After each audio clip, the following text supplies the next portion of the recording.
Good evening. We're at Genesis chapter 24.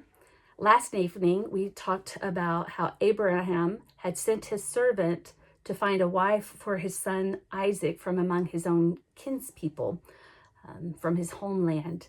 And this servant had met the perfect match, Rebekah, at the well. And so we begin in verse 28.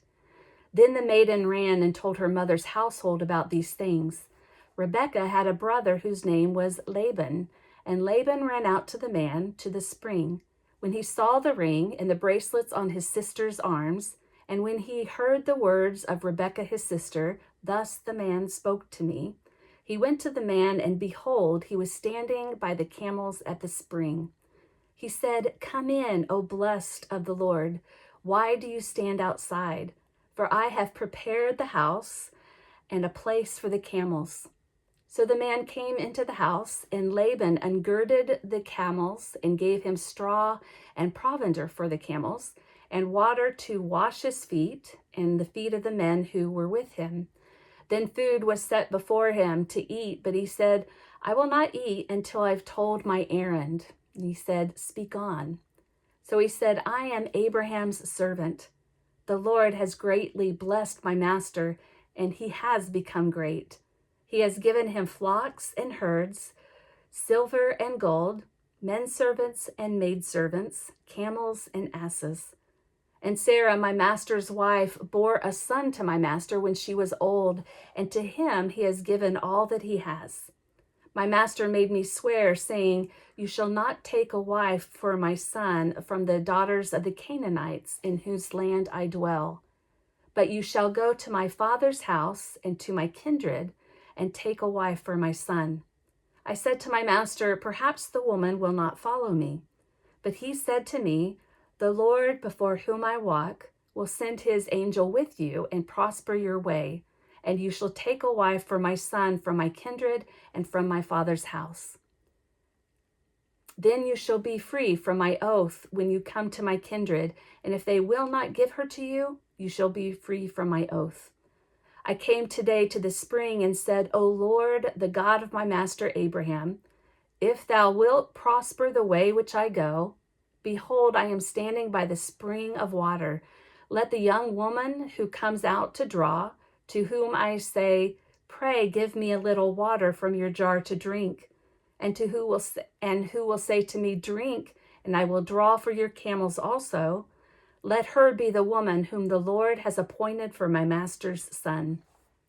Before I had done speaking in my heart, behold, Rebekah came out with her water jar on her shoulder. She went down to the spring and drew, and I said to her, Pray, let me drink. She quickly let down her jar from her shoulder and said, Drink, and I will give your camels drink also. So I drank, and she gave the camels drink also. Then I asked her, Whose daughter are you? She said, The daughter of Bethuel, Nahor's son, whom Milcah bore to him. So I put the ring on her nose and the bracelets on her arms. Then I bowed my head and worshipped the Lord and blessed the Lord, the God of my master Abraham, who had led me by the right way to take the daughter of my master's kinsman for his son. Now then, if you will deal loyally and truly with my master, tell me, and if not, tell me, that I may turn to the right hand or to the left." Then Laban and Bethuel answered, "The thing comes from the Lord. We cannot speak to you bad or good. Behold, Rebekah is before you. Take her and go, and let her be the wife of your master's son, as the Lord has spoken." When Abraham's servant heard their words, he bowed himself to the earth before the Lord. I think it's interesting that they have this exchange that, she gave me water and I come from a foreign land, and his family says, well, take her and go. That's obviously God opened their eyes to the miracle. The servant brought forth jewelry of silver and gold and raiment and gave them to Rebekah. He also gave to her brother and to her mother costly ornaments. And he and the men who were with him ate and drank, and they spent the night there. When they arose in the morning, he said, "Send me back to my master."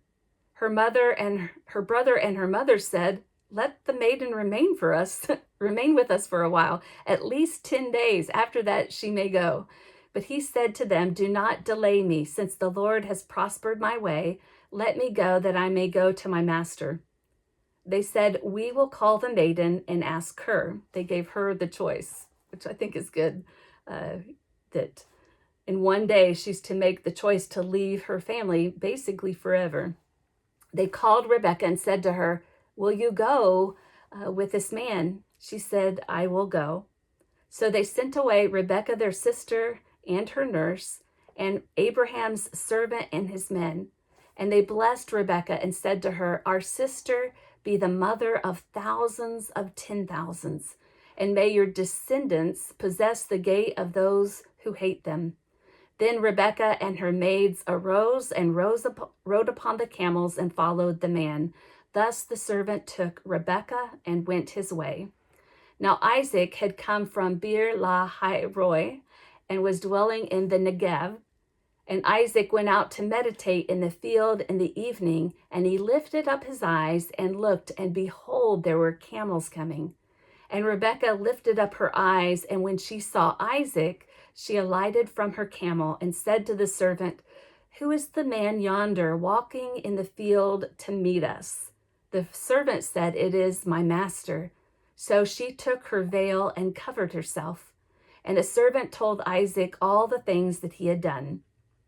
Then Isaac brought her into the tent and took Rebekah, and she became his wife, and he loved her. So Isaac was comforted after his mother's death. So the beginnings of the love story. We'll continue on with the story of the family of Abraham. Hope you have a great evening.